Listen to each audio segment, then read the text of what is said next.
Alors, bonjour disciples, bienvenue à notre chaîne.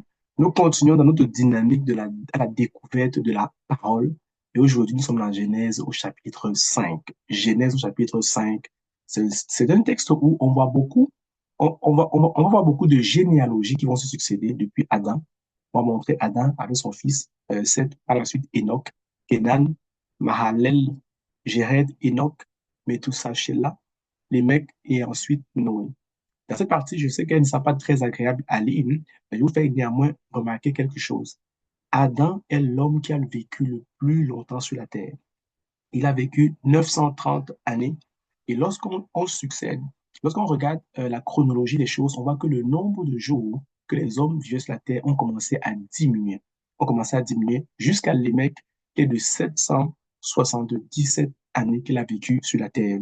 Cependant, lorsqu'on établit le tableau de l'ensemble des patriarches, depuis Adam jusqu'à Lémec, vous observerez qu'à partir des noms, je vous l'ai dit lors de la vidéo précédente, si jamais vous ne l'avez pas écouté, je vous invite à aller écouter dans Genèse 4.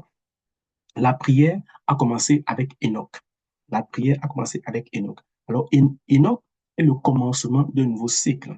Et pour ceux qui ne le savent pas, le chiffre 7 dans la Bible, c'est le chiffre de la perfection. Après 7, il y a comme un nouveau cycle. Lorsqu'on commence avec Enoch, un nouveau cycle, avec le début de l'invocation de l'Éternel, donc de la prière, on va compter 7 générations plus tard, on va arriver jusqu'à Lémec. Arrivé à Lémec, on va encore changer de saison parce que après Lémec, c'est Noé qui va venir. Noé, c'est une nouvelle saison.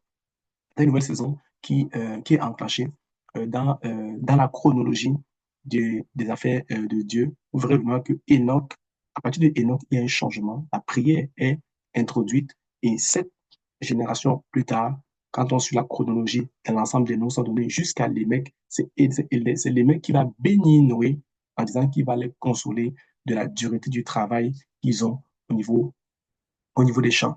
Je vous ferai également remarquer aussi une chose aussi dans la chronologie, c'est que l'ensemble des patriarches avaient comme un héritier. Adam a eu Seth, Seth a eu Enoch, Enoch a eu Kenan, et ainsi de suite, jusqu'à Lémec qui a eu Noé. Mais Noé est le seul de toute cette liste-là qui a 3 héritiers, à savoir Sem, Cham et Japheth. Mais sinon, dans les autres, vous verrez que la Bible ne parle pas des autres enfants.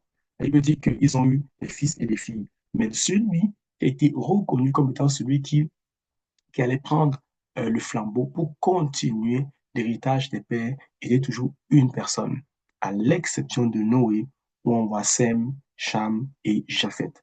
Donc, c'est un livre qui peut être un peu, pas très intéressant à lire, mais je vous invite quand même à prendre le temps de noter, à savoir les noms des enfants, à quel âge chacun de ces patriarches les ont eus, le nombre d'années qu'ils ont vécu avec l'enfant et le nombre d'années totales que les patriarches ont vécu. Vous verrez que depuis Adam, ça a continué à décroître. 930 années pour Adam, 912 pour Seth, 905 pour Enoch, ainsi de suite jusqu'à Lémec à 777 années pour Lémec. Vous voyez que ça continue à décroître.